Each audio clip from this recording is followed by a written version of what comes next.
Hello everyone, मैं हूं सिद्धांत श्रीवास्तव और आज हम लोग देखने वाले हैं ट्रिग्नोमेट्री क्लास 10th के कुछ इंपॉर्टेंट क्वेश्चंस। ये दोनों सवाल हम लोग आज सॉल्व करेंगे और देखेंगे कि इसका मेथड क्या है सॉल्व करने का। ठीक है, जिससे कि आपको एग्जामिनेशन में काफ़ी हेल्प मिलेगी। तो चलिए देखते हैं पहला सवाल।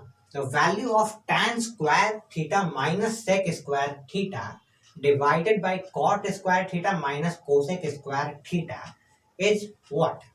ठीक है, तो यहाँ पर आप ध्यान दीजिए कि वैल्यू पूछ रहा है, यानी कुछ वैल्यू आने वाला है। तो आपको प्रयास ये करना है कि किसी तरीके से कोई वैल्यू यहाँ पर निकल पाए, यहाँ से निकल पाए।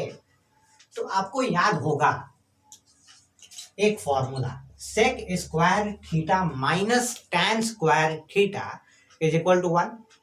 ठीक है, sec square theta minus tan square theta is equal to 1।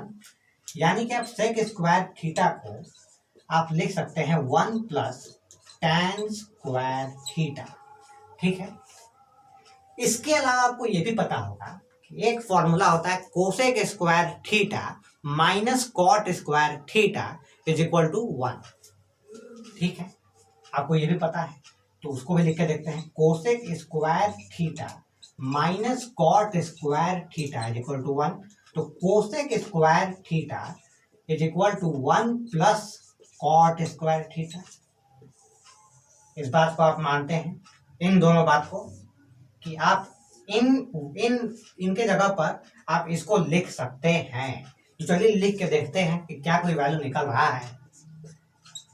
तो देखते हैं tan स्क्वायर थीटा माइनस, यहाँ पर ब्रैकेट डालना जरूरी होगा क्योंकि यहाँ पर एक क्वांटिटी के बदले दो क्वांटिटी यहाँ पर आ गई है। तो यहाँ पर आप लिखेंगे 1 प्लस tan स्क्वायर थीटा। ठीक है, और डिवाइड कर देंगे यहाँ पर cot square theta minus 1 plus cot square theta से, 1 प्लस कॉट स्क्वायर थीटा से। ठीक है, ऐसा मैंने किया क्यों है? क्योंकि अगर साथ में tan स्क्वायर आ गए, कॉट स्क्वायर थीटा आ गया, तो कुछ ना कुछ तो होगा, कुछ ना कुछ तो यहाँ पर होगा। अब हम लोग इसको ओपन कर देते हैं।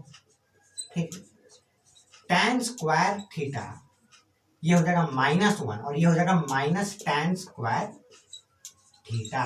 माइनस यहाँ पर था तो दोनों पे लग गया और ये माइनस माइनस हो गया, divided by cot square theta -1 minus cot square theta. ठीक है, यहां पर क्या होगा, tan स्क्वायर थीटा और tan स्क्वायर थीटा कट जाएगा और इसके अलावा cot square theta cot square minus cot square theta से कट जाएगा। तो यानी कि tan square theta minus tan square theta कितना होगा, 0 होगा और यहाँ पर 0 हो जाएगा। तो बचेगा क्या, -1 और -1 ऊपर नीचे। तो बचा क्या, -1 डिवाइडेड बाई -1। अब क्या आंसर आएगा, अब आंसर आएगा 1, क्योंकि दोनों तो सेम क्वांटिटी है, यहाँ पर दोनों कट जाएगा और ये आ जाएगा 1 और इसका आंसर ही है 1। इसका आंसर है 1। ठीक है, काफी आसान मेथड है। हमने देखा है किस तरीके से हमने इन फॉर्मूले का प्रयोग किया और यहाँ इन सवालों को सॉल्व किया। कोई वैल्यू लानी थी तो आपको ध्यान पड़ेगा कि यहाँ पर 1 है तो कोई ना कोई वैल्यू जरूर निकलेगी। तो इस तरीके से आप प्रयास कर सकते हैं। इसके अलावा यहाँ पर sine square theta minus plus cos square theta, ऐसा कुछ भी आ सकता है जो दो पेयर में मिलते हैं। जैसे कि यहाँ पर भी ये दो पेयर में ही मिले, cot square theta minus cosec square theta, ये साथ में रहते हैं फॉर्मूले में। तो इसी तरीके से जो भी ऐसे क्वांटिटी है जो भी साथ में रहते हैं उनके साथ ऐसा सवाल बन सकता है। तो आपको इसके लिए सतर्क रहना होगा। ठीक है, क्या सिर्फ एक ही तरीका है सवाल को सॉल्व करने का? नहीं, एक और अजीबोगरीब तरीका भी है, उसको भी सॉल्व करके देखते हैं, उसको भी समझते हैं कि किस तरीके से आप इस बात को समझ सकते हैं। और उससे क्या होगा कि मल्टीपल चॉइस क्वेश्चंस में आपको शायद हेल्प मिले। ठीक है, चलिए देखते हैं। मल्टीपल चॉइस क्वेश्चंस ही नहीं, आपको ऑब्जेक्टिव सवालों में भी मदद मिलेगी उससे। तो ये मेथड आप जान लीजिए। ठीक है,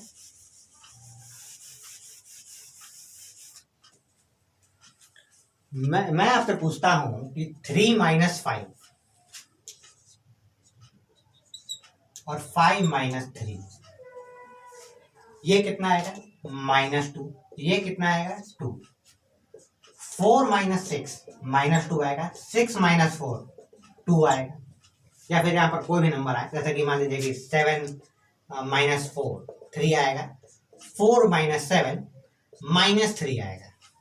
ठीक है, आप देख रहे हैं कि जब नंबर्स को इधर से उधर मैं कर दे रहा हूं तो साइन चेंज हो जा रहा है, लेकिन वो नंबर वही रह रहा है, 3 का 3 ही है, लेकिन माइनस तक जा रहा है। यहाँ पर प्लस था, यहाँ माइनस हो जा रहा है। ठीक है, ये आपने ऑब्जर्व कर लिया। अब हम देखते हैं कि किस तरीके से इसका यूज हम यहाँ पर कर सकते हैं। तो जैसे कि आपको पता है कि sec square theta minus tan square theta, sec square theta minus tan square theta 1 के इक्वल होता है, और cosec square theta minus cot square theta 1 के इक्वल होता है। तो यहां पर उसका उल्टा लिखा हुआ है। वे तो वही बात हुई कि 5 माइनस 3 लिखा था, तो मैंने 3 माइनस 5 लिख दिया। तो यहाँ 2 आ रहा था, यहाँ -2 आएगा। तो यहाँ पर 1 आ रहा है, तो यहाँ -1 आएगा। इस बात को आप समझ गए। तो ये ऑब्जर्वेशन अगर आपकी रहेगी तो आपको मल्टीपल चॉइस और ऑब्जेक्टिव क्वेश्चंस में बहुत आसानी हो जाएगी। तो इस ऑब्जर्वेशन को अपने दिमाग में रखिएगा। ठीक है, और ये आपको हेल्प करेगी ही करेगी। ठीक है, आप इस बात को समझ गए। तो यही चीज यहाँ पर उल्टा लिखा हुआ है, यहाँ पर tan square theta minus sec square theta लिखा हुआ है। जैसे कि यहाँ पर 5 माइनस 3 लिखा हुआ था, तो मैंने इसको उल्टा करके लिख दिया, तो यहाँ पर माइनस लग गया। तो उसी आंसर में यहाँ पर माइनस लग जाएगा, -1 हो जाएगा। तो यहाँ -1, यहाँ -1 डिवाइड करेंगे 1 आ जाएगा। ठीक है, इस बात को आप समझ गए। अब हम लोग देखते हैं अगला सवाल। इस बात को आप अच्छे से समझ गए इस सवाल को। अब देखते हैं अगला सवाल, ये क्या कहता है। तो tan theta plus cot theta यहाँ पर दिया गया है 5, और सवाल में आ गया square. tan square theta cot square theta का वैल्यू क्या होगा। तो स्क्वायर आ गया है, तो आप एक काम कीजिएगा, एक बार स्क्वायर करके देख लीजिए। जब भी जो चीज आपसे पूछ रहा है आप वो चीज कीजिए, आप वो करके दिखाइए। तो आप इस पे स्क्वायर लगा दीजिए, दोनों तरफ स्क्वायर कर दीजिए। ये अलाउड है, ये अलाउड है दोनों तरफ स्क्वायर करना। तो आप यहां पर क्या कीजिए कि tan theta plus cot theta का स्क्वायर कर दीजिए, और 5 का स्क्वायर कर दीजिए। ठीक है, 5 का आप क्या कर दीजिए स्क्वायर, ये अलाउड है। ठीक है, ये क्या आ जाएगा tan square theta plus cot square theta plus 2 tan theta cot theta is equal to 25। वाह क्या बात। तो अगर आपने ये काम कर दिया है, ये आपने लिख दिया है, और यहाँ पर वैल्यू आ रहा है 25। ठीक है, आपको वैल्यू किसका चाहिए, आपको वैल्यू चाहिए tan square theta plus cot square theta का। ठीक है, तो ऐसा ही करते हैं हम लोग यहाँ पर tan square theta plus cot square theta लिख देते हैं, और यहाँ पर आ जाएगा 25 minus 2 tan theta cot theta. ठीक है, अब आपको पता है कि tan थीटा कॉट थीटा का रेसिप्रोकल है, और कॉट थीटा tan थीटा का रेसिप्रोकल है। यानी कि अगर 2 है और 1/2 है, तो 2 और 1/2 एक दूसरे के रेसिप्रोकल है।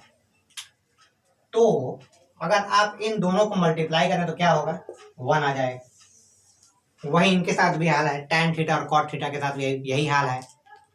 यानी कि आप tan थीटा को कॉट थीटा को आप 1/tan थीटा लिख सकते हैं। ये आपको पता है, ये आपको पता है, ये फॉर्मूला है, और ऐसा हो रहा है, और 2 भी मल्टीप्लाई हो रहा है। यानी हो क्या रहा है यहाँ पर, इस सवाल में क्या हो रहा है, इस सवाल में यही हो रहा है कि आप 2 से आप tan थीटा मल्टीप्लाई कर रहे हैं, और 1/tan थीटा मल्टीप्लाई कर रहे हैं, क्योंकि 1/tan थीटा कॉट थीटा के बराबर होता है। तो आपने ऐसा कर दिया यहाँ पर। तो यहाँ पर क्या होगा, ये दोनों कट जाएगा, और यहाँ पर 2 आ जाएगा। तो ये कितना होगा, इसका वैल्यू कितना होगा, इसका वैल्यू होगा 2। तो मैं अब इसको यहाँ लिख रहा हूँ। ठीक है, क्योंकि शायद नीचे दिखाई ना दे। तो इसका वैल्यू क्या आएगा 25 माइनस 2, तो कितना आ जाएगा 23। किसका वैल्यू आया, tan square theta plus cot square theta का वैल्यू आया 23। इस तरीके से आप सॉल्व कर सकते हैं। इसके अलावा हो सकता है कि यहाँ पर sine square theta plus cos square theta दे दिया गया होता, तो साइन और square theta plus cosec square theta दे दिया गया होता, कॉस नहीं दिया जाएगा क्योंकि कोसेक और साइन एक दूसरे के रेसिप्रोकल्स हैं। तो दो अगर ऐसे क्वांटिटीज दिए गए हैं जो कि एक दूसरे के रेसिप्रोकल्स हैं तो आप इस मेथड से इसको सॉल्व कर सकते हैं। ठीक है, तो आपने देखा कि जो आपसे पूछा जा रहा है उस पर आप पहुंचने का प्रयास करें। ये पूछा गया है तो आप इस पर पहुंचने का प्रयास करें। ये सिर्फ और सिर्फ MCQ या फिर सिर्फ सवाल को सॉल्व करने के लिए नहीं है, इस तरीके से प्रूविंग के भी सवाल आते हैं। ठीक है, हो सकता था कि कुछ भी प्रूव करने के लिए दिया जाता, जो प्रूव करने के लिए दिया गया है वहां तक पहुंचने का प्रयास करें, आपको मिल जाएगा रास्ते। क्योंकि सवाल है, सवाल सॉल्व करने के लिए ही होता है।